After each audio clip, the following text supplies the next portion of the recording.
الحمد لله رب العالمين،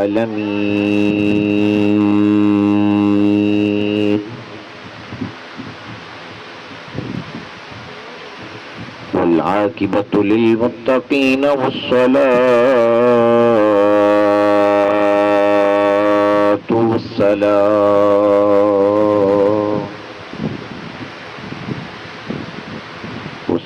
والسلام على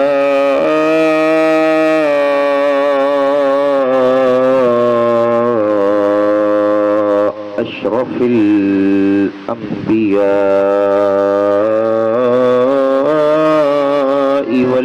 والمرسلين،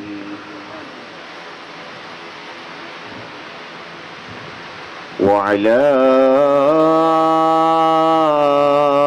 آله وأصحابه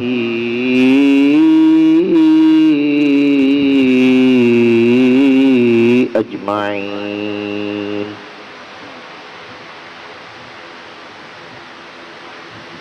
أما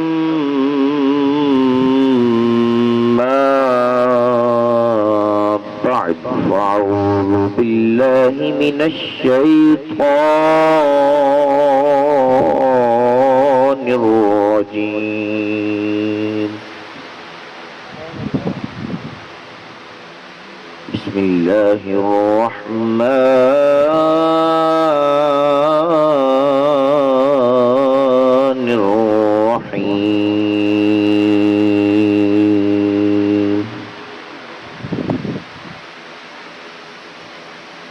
قال الله تبارك وتعالى في القرآن المجيد والفرقان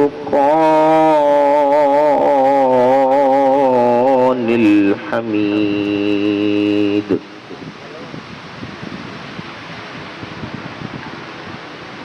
والضحى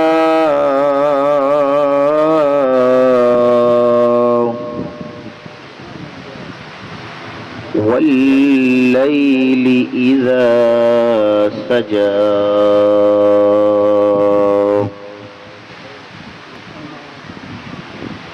آمنت بالله صدق الله العظيم،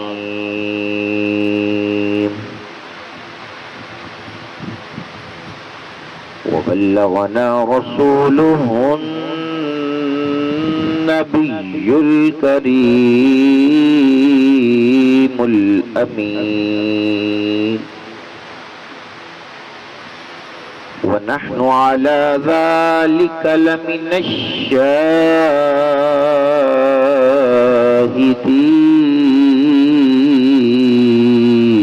الشاهدين والشاكرين، والحمد لله رب العالمين.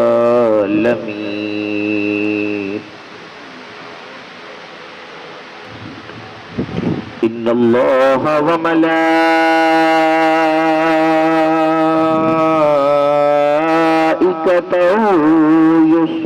يصلون على النبي، يا أيها الذين آمنوا صلوا عليه وسلموا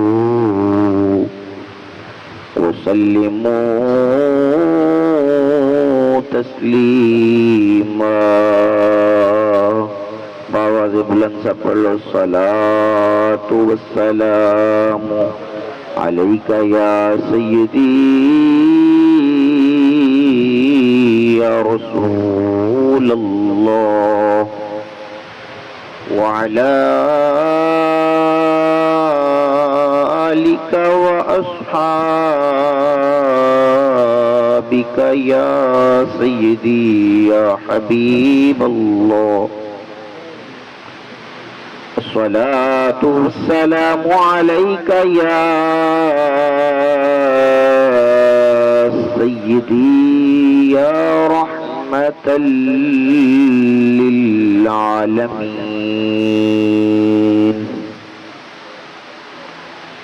وعلى آلك وأصحابك يا سيدي يا خاتم النبيين.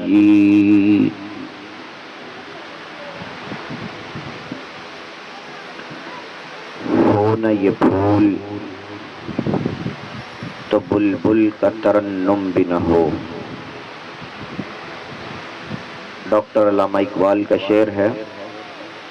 وہ نبی پاک صلی اللہ تعالی علیہ وسلم کی بارگاہ میں خراج تحسین پیش کرتے ہیں.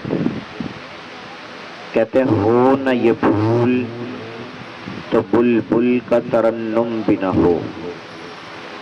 چمن دہر میں کلیوں کا تبسم بھی نہ ہو.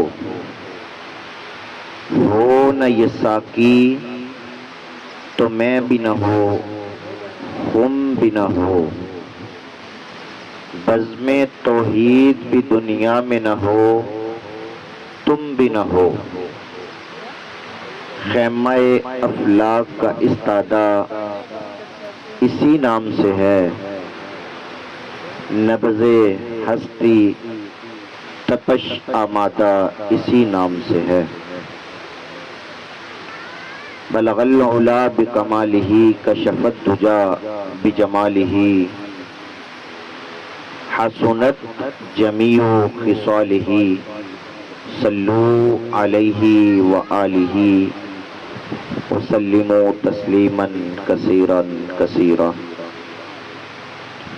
اللہ رب العزت کی حمد و ثنا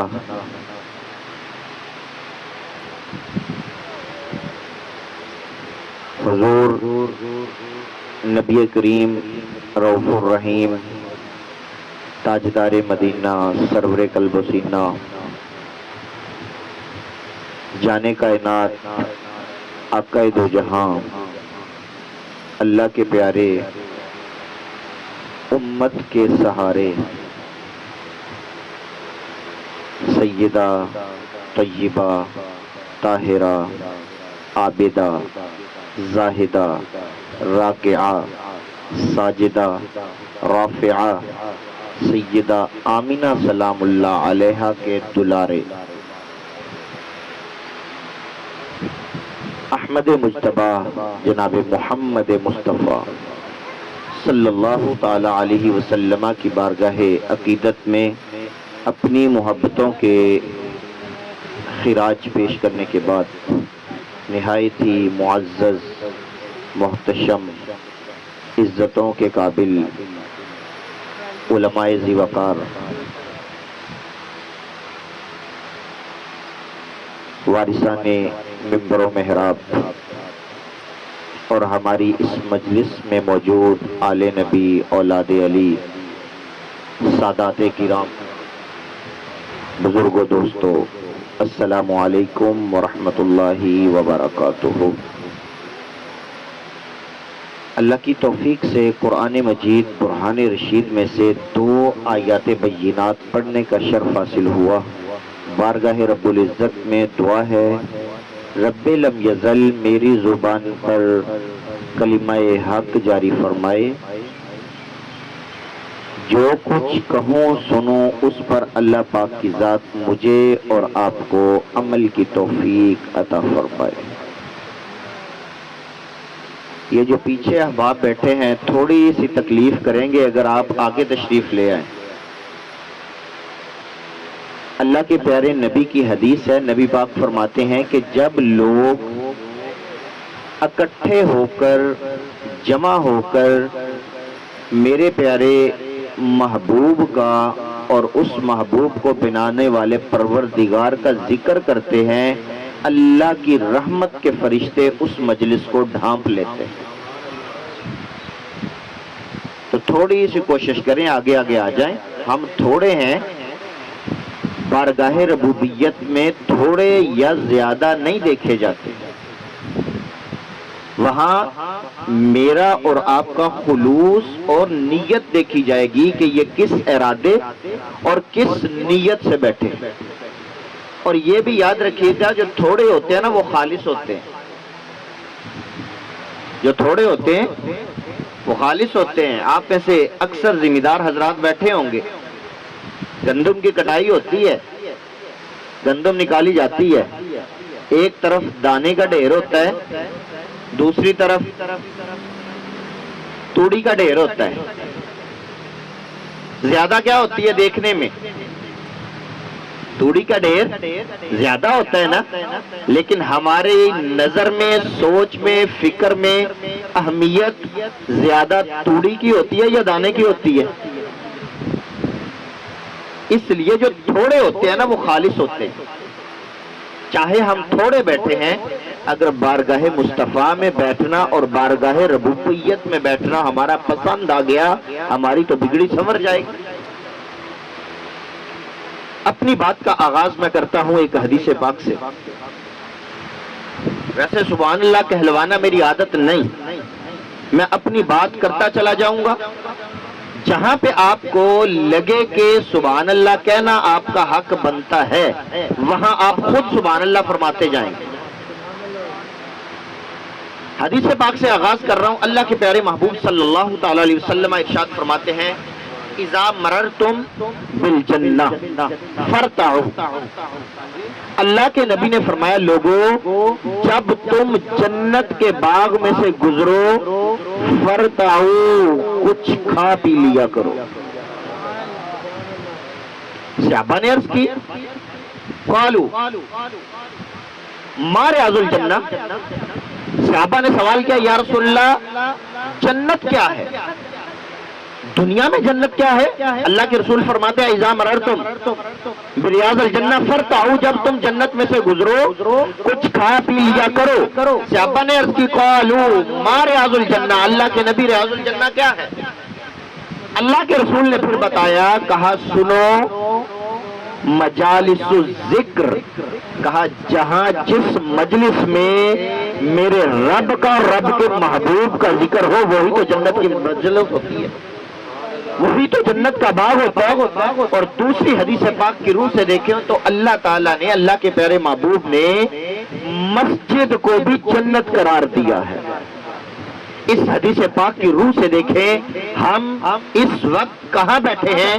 اللہ کے نبی کہتے ہیں مجالس الذکر, ذکر کی مجلسیں جنت کا باغ ہوتی ہیں. اور اس میں کھانا پینا کیا ہے؟ نبی پاک نے جو حکم دیا, فرتعوا کھایا پیا کرو. عرض کی, یا رسول اللہ کھانا پینا کیا ہے؟ نبی پاک نے فرمایا, تم اس مجلس میں بیٹھ کر جو سبحان اللہ کی تسبیح پڑھتے ہو, تم جب اس مجلس میں بیٹھ کر نبی پاک کا ذکر کرتے ہو, نبی کے رسول کا ذکر کرتے ہو, نبی اور رسول کا ذکر اور فکر کرتے ہو, کہا وہی تو تمہارا کھانا پینا گنا جاتا ہے. تم بولتے چلے جاؤ گے, تسبیحات کلمات پڑھتے چلے جاؤ گے, گویا کہ تم جنت کے پھلوں کو چنتے چلے جاؤ گے. قرآن پاک اللہ کے پیارے نبی صلی اللہ تعالی علیہ وسلم کے اوپر جو اترا, اس کے اندر جو آیت مقدسہ میں نے تلاوت کی, اللہ فرماتا ہے والضحیٰ واللیل اذا سجا. مفسرین نے ان آیات, دونوں آیات بینات کے مختلف ترجمے اور مختلف تفسیریں امت کے سامنے رکھی ہیں. چلتے ہیں, میں آپ کو لے کر چلتا ہوں مفسرین کی بارگاہ میں, وہ ہمیں بتائیں کہ ان کا ترجمہ کیا ہے, ان کی تفسیر کیا ہے, ان کے معنی کیا ہے. پہلا ترجمہ سماعت کیجئے. اللہ فرماتا ہے والضحیٰ. مفسرین کہتے ہیں اللہ نے قرآن میں فرمایا دن کی قسم, دن. واللیل اذا سجا, اللہ کہتا ہے مجھے رات کی قسم. اب سوال پیدا ہوا حضرت آدم سے لے کر آج 26 اگست 2026 تک جتنا عرصہ گزر گیا, کتنے دن گزر گئے ہم شمار ہی نہیں کر سکتے. اب دن سے مراد کون سا دن ہے جس دن کی اللہ قسم اٹھا رہا ہے؟ وہ کون سی رات ہے جس رات کی اللہ قسم اٹھاتا ہے؟ جب سوال ہم نے مفسرین کی چوکھٹ پہ رکھا، آگے سے جواب ملتا ہے دن سے مراد وہ دن ہے جس دن رب نے اپنے نبی موسیٰ کلیم اللہ سے کلام کا آغاز فرمایا، وہ دن۔ واللیل اذا سجا، رات کون سی؟ اتنی راتیں گزر گئیں۔ مفسرین کی چوکھٹ پہ ہم گئے تو مفسرین کہتے ہیں رات سے مراد وہ رات جس رات اللہ نے اپنے پیارے محبوب کو جنت اور جہنم کا سفر کروایا، معراج کی رات، وہ رات۔ اس سے آگے بڑھتے ہیں، محدثین کہتے ہیں، مفسرین کہتے ہیں اس کا اور ترجمہ بھی ہے۔ سوال کیا کون سا؟ والضحا، وہ کہتے ہیں ضحا سے مراد واو قسمیہ، ضحا نبی پاک کا چہرہ اقدس، والضحا اللہ کہتا واو قسمیہ کا مجھے رب ہونے کی قسم، ضحا سونیا تیرے پیارے مکھڑے کی قسم، واللیل اذا سجا، وہ رات جس رات اللہ نے اپنے پیارے محبوب کو اپنا دیدار عطا فرمایا۔ بعض مفسرین کہتے ہیں والضحا واو قسمیہ، ضحا سے مراد نبی پاک کے چہرہ والضحا کی قسم، واللیل اذا سجا سے نبی پاک کی کالی کالی کنڈلوں والی زلفوں کی قسم۔ اللہ رب العزت قرآن پاک کے اس سورۃ الضحا کے مقام پر اپنے پیارے محبوب کا حسن بیان کر رہا ہے کہ میں نے اپنا محبوب کتنا خوبصورت پیدا فرمایا، کہ مجھے وہ والضحا کے مکھڑے کی قسم، واللیل اذا سجا وہ کالی کالی زلفوں کی قسم۔ اعلیٰ حضرت عظیم المرتبت مجدد دین و ملت الشاہ امام احمد رضا خان فاضل بریلوی نے پھر میرے آقا کے حسن کو اپنے لفظوں میں بیان کیا۔ آپ فرماتے ہیں ایک ماہ مدن گورا سا بدن، اعلیٰ حضرت فرماتے ہیں ایک ماہ مدن نورانی بدن، نیچی نظریں کل کی خبریں۔ وہ نبی کی نظر تو جھکی ہوئی ہے لیکن وہ دنیا میں آنے سے پہلے بھی ہمیں دیکھتے تھے، جانے کے بعد بھی ہمیں دیکھتے تھے۔ اعلیٰ حضرت نے کہا نیچی نظریں کل کی خبریں، سنا کے سکن دکھا کے پھبن، مورا لوٹ لیا سب تن من دن۔ کا اس پیغمبر کو، اس نبی کو جس نے دیکھا، جس نبی کی آج آمد کا دن ہے، ہم ان کے آنے کے چرچے کر رہے ہیں۔ اعلیٰ حضرت فرماتے جس نے پھر اس نبی کو دیکھا وہ اپنا تن من دن تک قربان کر گیا۔ میں نے کہا اعلیٰ حضرت نے تو یہ خراج تحسین پیش کیا جس نے دیکھا، لیکن میرا وجدان کہتا جس نے دیکھا وہ تو لٹ گیا، جس نے نہیں دیکھا وہ بھی غازی ملک ممتاز قادری کی صورت میں لٹ گیا، وہ بھی باب خاتم رضوی کی صورت میں لٹ گیا۔ جنہوں نے دیکھا وہ تو لٹے ہیں، اور جنہوں نے دیکھا بھی نہیں، جنہوں نے میرے آقا کا زمانہ پایا بھی نہیں، وہ غازی ملک ممتاز قادری کبھی میرے نبی کی ناموس پہ قربان ہوتا نظر آتا ہے، کبھی وہ بابا خاتم رضوی قربان ہوتا نظر آتا ہے، کبھی غازی چیمہ میرے آقا کی ناموس پر قربان ہوتا نظر آتا ہے۔ جنہوں نے دیکھا، اعلیٰ حضرت فرماتے وہ لٹ گئے، ہم کہتے ہیں جنہوں نے نہیں دیکھا وہ بھی لٹتے ہوئے نظر آ رہے۔ میرے آقا کا ایسا حسن تھا کہ ہم تو صرف کتابوں میں پڑھ کر لٹتے نظر آ رہے ہیں، اور جنہوں نے میرے محبوب کی چوکھٹ بھی پائی ہے، میرے محبوب کے قدموں میں بھی رہے ہیں، میرے محبوب کے ساتھ یار غار بھی بنے ہیں اور یار مزار بھی بنے ہیں۔ جنہوں نے دیکھا، جنہوں نے نہیں دیکھا وہ اتنی محبت کرتے ہیں، وہ اتنے نبی کا جشن کرتے ہیں، اور جنہوں نے دیکھا نہیں وہ کتنے جشن کرتے نظر آتے ہیں۔ والضحا واللیل اذا سجا، اللہ فرماتا ہے ہم نے اپنے نبی کو بہت خوبصورت پیدا کیا، چہرے کی قسم، واللیل اذا سجا، زلفوں کی قسم۔ آئے میں آپ کو امام بخاری کی چوکھٹ پہ لے کے چلتا ہوں۔ امام بخاری دنیا میں کائنات کے اندر قرآن سے بعد مانے جانے والی جو کتاب ہے، حدیثیں کو میدان کے اندر وہ سب سے پہلے بخاری شریف کا لوگ ہم سے حوالہ مانگتے ہیں، بخاری شریف دکھاؤ، ہم نے کہا آؤ بخاری شریف سے ہم اپنے نبی کا آپ کو حسن بتاتے ہیں. نبی پاک سے حضرت برا بن عازب سے سوال ہوا, کہا کہ اے صحابی رسول, آپ نے تو نبی پاک کی چوکھٹ کو پایا ہے, نبی پاک کی مجلس میں بیٹھے ہیں, نبی پاک کے ساتھ سفر بھی کیے ہیں, حضر میں بھی رکے ہیں, جنگوں میں بھی گئے ہیں. حضرت برا بن عازب سے سوال ہوتا ہے, آپ ہمیں ہمارے نبی کا حلیہ تو بتائیے, نبی پاک کا حلیہ تو بتائیے, وہ نبی دکھنے میں کیسا تھا؟ پھر برا بن عازب جواب دیتے ہیں, کہا لوگوں سنو, کان رسول اللہ صلی اللہ علیہ وسلم احسن الناس وجہن واحسنہ خلقا, کہا جس نبی کا حسن تم برا سے پوچھتے ہو, کہا وہ نبی کائنات میں رب نے جتنے چہرے بنائے ہیں سب سے خوبصورت دکھنے والا وہ دعا کا مقام. اللہ اکبر.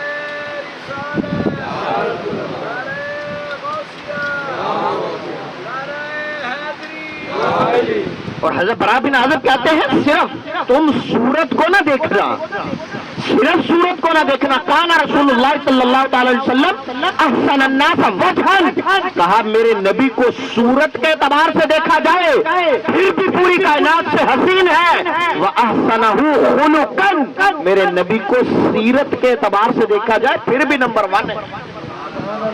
کہ صورت کے اعتبار سے دیکھو وہ نبی پھر بھی میرٹ پہ آتا ہے, سیرت کے اعتبار سے دیکھو وہ نبی پھر بھی نمبر 1. اس سے آگے آپ کو اگلی حدیث پاک پہ لے کے جانا چاہتا ہوں. نبی پاک ہمارے دکھنے میں کیسے تھے, نبی پاک کی صورت کیسی تھی, نبی پاک کی سیرت کیسی تھی. چلتے ہیں ہم امام ترمذی کی بارگاہ میں. امام ترمذی, یہ جس کتاب کا میں نام لے رہا ہوں نا, یہ وہ کتاب ہے, علماء بزرگ فرماتے ہیں جس گھر میں یہ کتاب موجود ہے گویا کہ اس گھر میں نبی پاک خود کلام کرتے ہیں. یہ وہ کتاب ہے جس کی میں عبارت ابھی پڑھنے لگا ہوں. امام ترمذی حضرت ابو ہریرہ سے روایت فرماتے ہیں. اب حضرت ابو ہریرہ کون ہے؟ ذرا اس صحابی کا بھی میں آپ کو تعارف کرواتا چلوں. حضرت ابو ہریرہ وہ صحابی ہیں میرے نبی پاک کے جن کو بڑی تھوڑی صحبت نبی پاک کی نصیب ہوئی. 7 ہجری کے اندر حضرت ابو ہریرہ نے کلمہ پڑھا, اور نبی پاک کا وصال کتنی ہجری میں ہو رہا ہے جی؟ کوئی بتا سکتا ہے؟ 7 ہجری میں کلمہ پڑھ رہے ہیں, کتنی ہجری میں نبی پاک کا وصال ہو رہا ہے؟ 11 ہجری کے اندر. 10 ہجری کو تو نبی پاک نے خطبہ حجۃ الوداع دیا ہے, آخری حج, پہلا اور آخری نبی پاک کا ایک حج 4 عمرے نبی پاک نے اپنی زندگی میں فرمائے. 10 ہجری میں اللہ کے رسول ذوالحج کے مہینے میں حج ادا کر رہے ہیں, 11 ہجری کے اندر ربیع الاول کے اندر آ کر اللہ کے رسول کا وصال ہو رہا ہے. اب 3 سے 4 سال صحبت حضرت ابو ہریرہ کو نصیب ہو رہی ہے, 3 سے 4 سال.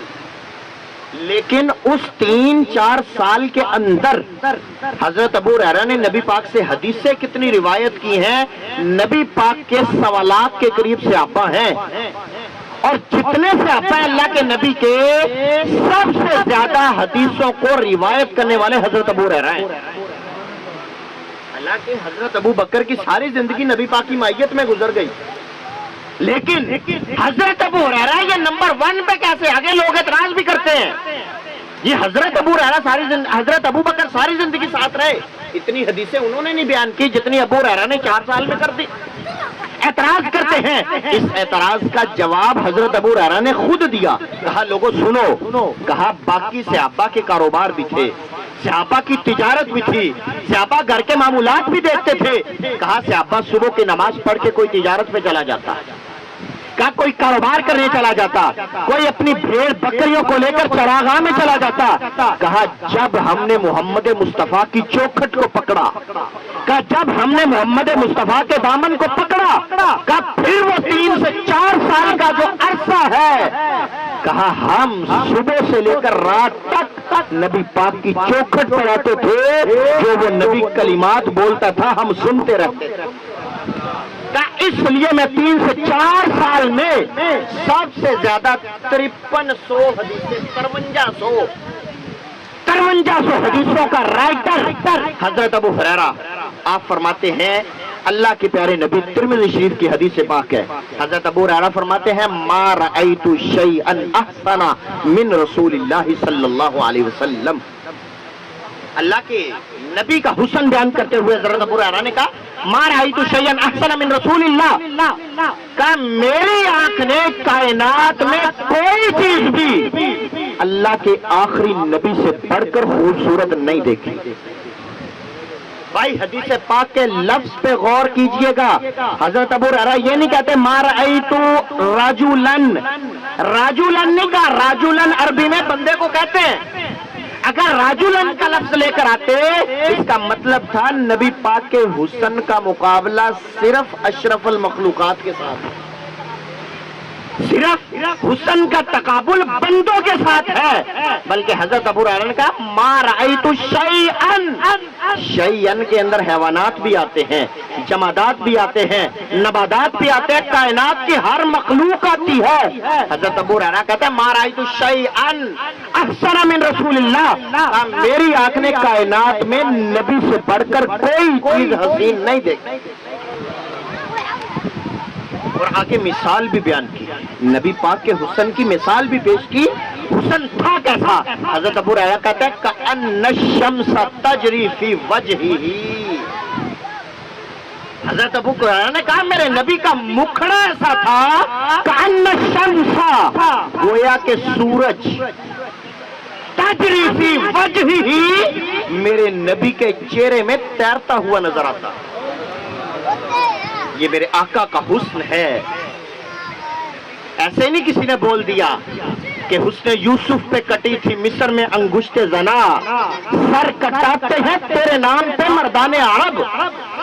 حضرت یوسف کے تو حسن کو دیکھ کر عورتوں نے انگلیوں کو کاٹا تھا، ہمارے نبی کے حسن کو غازی ملک ممتاز قادری نے دیکھے بغیر انگلیاں نہیں گردنیں پیش کر دی ہیں. وہ حسن تھا میرے آقا. فرماتے کأن الشمس تجری فی وجہہ، گویا کہ میرے نبی کے چہرے میں سورج تیرتا ہوا نظر آتا ہے. اتنے وہ خوبصورت ہیں. اور اس سے اگلے جملے اس سے بھی بڑے ہیں، حدیث پاک کے اگلے جملے اس سے بھی بڑے ہیں.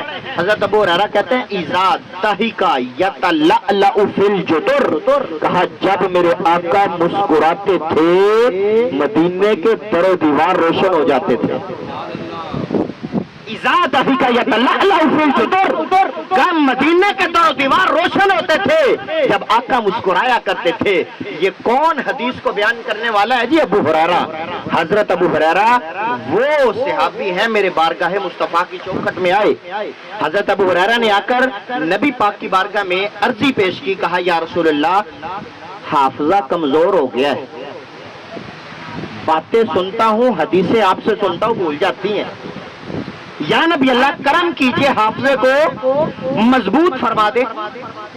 اب میرے جیسے سے یا ہم میں سے کسی بھی بندے سے کوئی بندہ آ کے کہہ دینا حافظہ کمزور ہو گیا جی، گلاں بھول جانیاں، گلاں یاد نہیں رہنیاں، تے اسی انہوں کی کہاں گے بھائی رات کو 7 گریاں بادام دیاں پھیں تے صبح نو کھا، بھائی اخروٹ کھا، کاجو پستے بادام کھایا کر، خوراک چنگی کر، اللہ تیری یاداشت کو تیز کرے گا.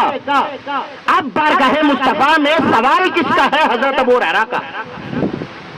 نبی پاک نے یہ نہیں کہا کہ ابو ہریرہ حافظہ کمزور ہو گیا تو میں کی کرا، یہ نہیں نبی پاک نے کہا ابو ہریرہ بادام کھا، اخروٹ کھا، پستے کاجو کھا.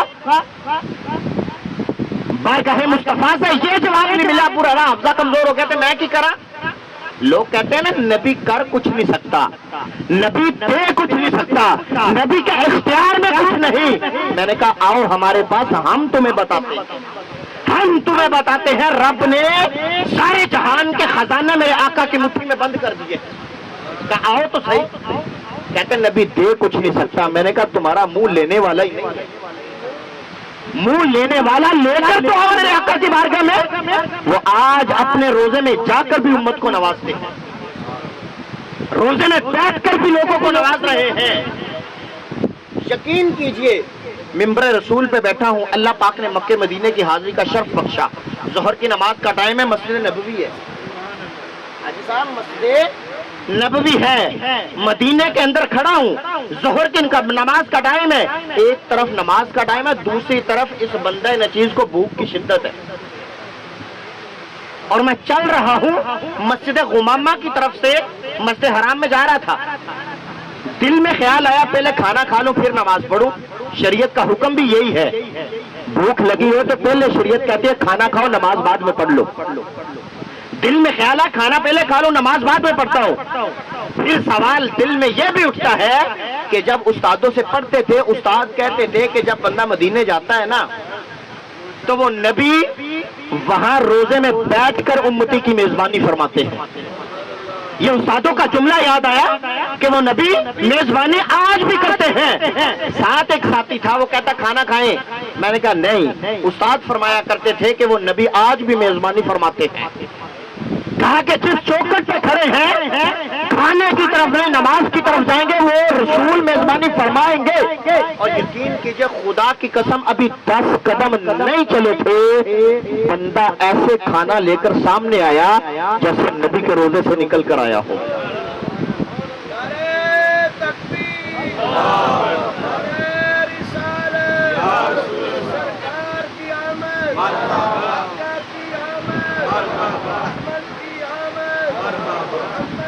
تو یہ وہ چوکھٹ ہے کہ وہ روزے میں بیٹھ کر آج بھی امتی کو نوازتے ہیں، ہم نے وہ کھانا کھایا نماز ادا فرمائی، الحمدللہ وہ نوازتے ہیں، تو اس چوکھٹ پر میں سوال عرض کر رہا تھا حضرت ابو ہریرہ کا سوال، واپس آتا ہوں اپنی حدیث کی طرف، حضرت ابو ہریرہ کہتے ہیں یا نبی اللہ حافظہ کمزور ہے کرم فرمائے، اللہ کے رسول نے یہ نہیں کہا کہ جاؤ بادام کھاؤ اخروٹ کھاؤ پستے کھاؤ، یہ نہیں فرمایا میں کچھ نہیں کر سکتا، نبی پاک نے فرمایا ابسط رداءک، ابو ہریرہ اپنی چادر کو پھیلا دو، چادر کو پھیلا دو، حدیث کہتی ہے اللہ کے رسول نے ہوا میں ہاتھوں کو لہرایا چادر میں ڈال دیا، دوسری دفعہ لہرایا چادر میں ڈال دیا، تیسری دفعہ لہرایا چادر میں ڈال دیا، دیکھنے میں تو یوں لگتا تھا ہاتھ خالی ہیں، وہ کسی شاعر نے کہا تھا مالک کونین ہیں گو پاس کچھ رکھتے نہیں، دو جہاں کی نعمتیں ہیں ان کے خالی ہاتھ میں، دکھنے میں وہ خالی ہاتھ تھے،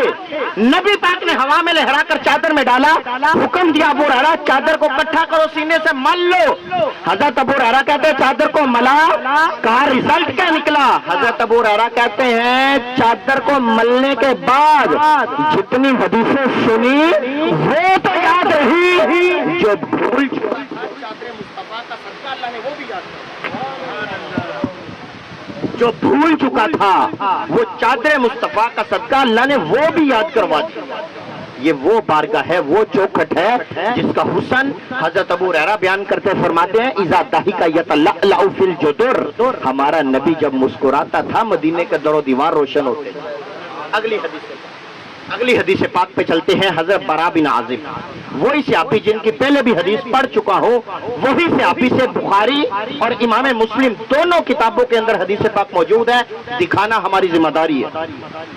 اللہ کے نبی فرماتے ہیں، حضرت براء بن عازب کی روایت ہے، حضرت براء بن عازب سے سوال ہوا اللہ کے رسول اکان رسول اللہ صلی اللہ تعالی علیہ وسلم وجہن مثل السیف، سوال ہوا حضرت براء سے، کہا کہ ہمیں بتائیے ہمارے نبی کا جو چہرہ تھا مثل السیف کیا تلوار کی مانند تھا؟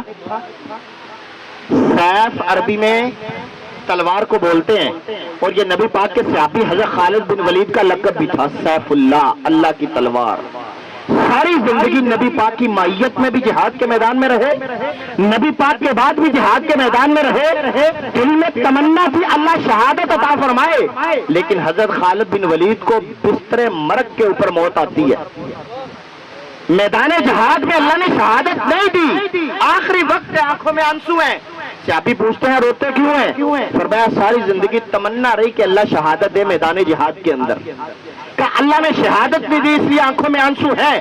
صحابی رسول کہتے ہیں آپ کا لقب کیا ہے ذرا یہ تو بتائیں، کہ آپ کا لقب کیا ہے؟ حضرت خالد بن ولید کہتے ہیں لقب تو میرا سیف اللہ ہے، نبی پاک نے دیا تھا سیف اللہ، کا معنی کیا ہے؟ کہ اللہ کی تلوار۔ تو وہ صحابی رسول جو سامنے بیٹھے تھے حضرت خالد بن ولید کو عرض کرتے ہیں، کہا رب کب چاہتا ہے کہ اللہ کی تلوار کو کوئی توڑ کے رکھ دے؟ لقب آپ کا سیف اللہ ہے، اللہ کی تلوار ہے، کیا رب کب چاہے گا اس تلوار کو توڑ دیا جائے جو رب کی ہو؟ کہا اس لیے اللہ نے آپ کو میدان جہاد میں شہادت نہیں دی. کہا آپ کی موت بستر مرگ پہ آئے گی، اللہ پھر بھی شہادت کا رتبہ عطا فرمائے. حضرت براء بن عازب سے سوال ہوتا ہے اکان رسول اللہ صلی اللہ علیہ وسلم وجہن مثل السیف، کیا ہمارے نبی کا چہرہ تلوار کی مانند تھا؟ سوال کرنے کا مطلب یہ تھا تلوار لمبی ہوتی ہے. کہا کیا ہمارے نبی کا چہرہ تلوار کی مانند لمبائی میں تھا؟ جواب سنیے حضرت براء کا. آپ فرماتے ہیں لا مثل السیف بل مثل القمر. کہ ہمارے نبی کا چہرہ تلوار کی مانند لمبائی میں نہیں تھا، بل مثل القمر، بلکہ ہمارے نبی کا چہرہ تو چاند کی مانند گولائی میں تھا، چاند کی مانند تھا. اب یہاں پہ بھی لوگوں نے سوال کر دیا. سوال کیا کرتے ہیں؟ کہتے ہیں حضرت براء بن عازب نے نبی پاک کے چہرے کو چاند کی مانند گولائی میں قرار دیا. گول تو سورج بھی ہے. محدثین سے سوال ہوتا ہے کہ گول تو سورج بھی ہے، گول چاند بھی ہے، اور سورج کی روشنی بھی زیادہ ہے، چاند کی روشنی بھی تھوڑی ہے. حضرت براء بن عازب نبی پاک کے وضحا کے مکھڑے کو چاند کی مانند کہتے ہیں، وہ سورج کی مانند بھی تو کہہ سکتے تھے. سوال سمجھ میں آیا؟ اب جواب سنیے. محدثین فرماتے ہیں چاند کی مانند براء بن عازب نے کیوں کہا، سورج کی مانند کیوں نہ کہا؟ کہا کہ کسی بندے کو محدثین کہتے ہیں کسی بندے کو دھوپ کے اندر جون جولائی کی گرمی ہو، دھوپ میں کھڑا کر دیا جائے، جون جولائی کو چھوڑیں یہ اگست کی دھوپ میں کھڑا کر دیں، وہ سورج کی طرف 2 منٹ بہت زیادہ میں نے بول دیے، چند سیکنڈ وہ سورج کی طرف آنکھ بھر کے دیکھ نہیں سکتا. اور پھر اگر بندہ سارا دن کام کر کے آیا ہو، تھکا بھی ہو، اسے سورج کے اندر کھڑا کر دیا جائے، سورج میں کھڑنے سے اس کی تھکاوٹ کم ہوگی یا زیادہ ہو جائے گی؟ سیانے بندے بولے، سیانے بندے بیٹھے ہیں. تھکاوٹ سورج میں کھڑا کیا جائے کم ہوگی یا زیادہ ہو جائے گی؟ زیادہ ہو جائے گی. کہا حضرت براء بن عازب نے میرے نبی کے چہرے کو چاند کی مانند اس لیے کہا بندہ سورج کو دیکھ بھی نہیں سکتا، بندہ سورج کو کھڑا بھی نہیں اس پہ ہو سکتا. کہا چاند کی مانند اس لیے کہا کہ جو وضحا کے مکھڑے کو دیکھتا تھا وہ تھکتا نہیں تھا، وہ تھکتا نہیں تھا، وہ اکتا نہیں تھا. رب وضحا کے مکھڑے کو دیکھنے کی برکت سے اس کی تھکان کو ختم فرما دیتا تھا. اور ابھی میرے آقا کا جو حسن ہے نا، مواہب الدنیا امام قرطبی سے لکھتے ہیں، آپ فرماتے ہیں میرے نبی کے حسن کو اللہ نے ظاہر نہیں فرمایا، اللہ نے اپنے محبوب کے حسن کو 70,000 پردوں میں چھپا کے رکھا. 70,000 پردے. سوال ہوتا ہے ظاہر کیوں نہیں کیا؟ امام قرطبی فرماتے ہیں لِعِجْزِنَا عَنْ ذَلِكَ، اللہ نے اس لیے ظاہر نہیں کیا. اگر رب ظاہر کر دیتا ہماری آنکھیں، صحابہ کی آنکھیں نبی پاک کا حسن دیکھنے سے عاجز آ جاتی.